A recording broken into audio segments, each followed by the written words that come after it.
နေရဒီဂလူးကိုလာကိုဆရာဝန်ခွင့်ပြုချက်နဲ့ပဲဝယ်လာငါခွင့်ပြုချက်ရောမလို့တော့လားဟမ် วันนี้หาเวลาเนี่ยไปเปียกตาแล้วพ่อ အဲ့ဒါဘာဘူးလဲ อ๋อตาละตากลุกกูလာလေဟိုအသားရည်ကိုဖြည့်တွင်းပေးတဲ့ဟာလေ ဘာလို့မဝယ်လာလဲ ဒီကောင်ကလား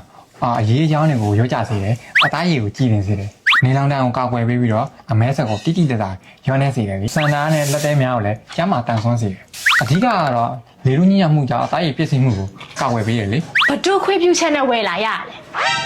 ဘရောရဲ့ဒါကကြတော့ခုနေ့ကစီကန်းတော့လေဆရာဝန်ကိုသူတို့မေးလိုက်တယ်ဟိုအသားရည်ထိန်းတိုင်းမှုတော့ဟိုဘာတွေ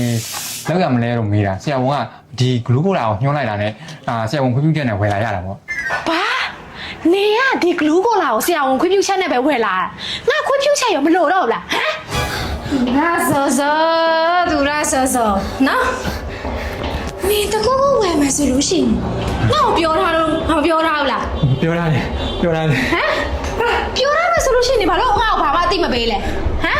ငါမပေးဝေးတာလည်းမဟုတ်ဘူးပေးဝေးတယ်နော်ရတယ်ဝေးဒါပေမဲ့ငါ့ကိုအသိပေးလေငါ့ကိုအသိပေးလို့မသိမပေးလို့မရဘူးလား ရတယ် မင်းပြန်လို့မရဘူးလား ရတယ် အဲ့ဒီဂလူကိုလာနော်အသားရည်တွေအကောင်လို့ဆရာဝန်ညိုးမယ်ဆိုလို့ရှိရင်လေငါ့ဘယ်ဘူးဝယ်လာပေးလေ ဝယ်လာပေးတယ်ဝယ်လာပေးတယ် ဘာမှလဲ အဲ့ဒီမှာရှာကြည့် ဘယ်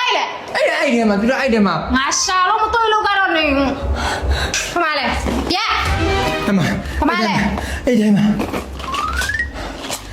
အော်ဘရောဒီလိုရလဲတိတက်တာပဲဘရောချစ်ကောင်းတာပဲဒီလိုချအချောင်းမချစ်နေရတာဘရောမတိတော့တိတယ်ထင်တော့ထင်တယ်ဘရောပစ္စည်းကောင်းတွေ့လို့ရှိရင်မအောင်မမေ့ဘူးစာချစ်နေရတာအဘ ခုနဒီလေးတန်မဟုတ်ပါဘူး 你带上，上来。 ဒီဂလူးကိုဒါဆိုရင်အသက်16နှစ်အထက်မှာတောက်ရပါမယ်ကိုဝင်ဆောင်မိခင်တွေတောက်တောင်းရမသိပါဘူးဒီဂလူးကိုဒါဆိုရင်နေလောင်တန်ကိုကောက်ွယ်ပေးတယ်အမဲဆက်တွေကိုတိတိတတ်တာရောပါစေပါတယ်အရေးအကြောင်းတွေကိုလည်းရှော့ချစေတယ်အသားရည်ကိုလည်းဖြူဝင်းကြည်လင်းစေပါတယ်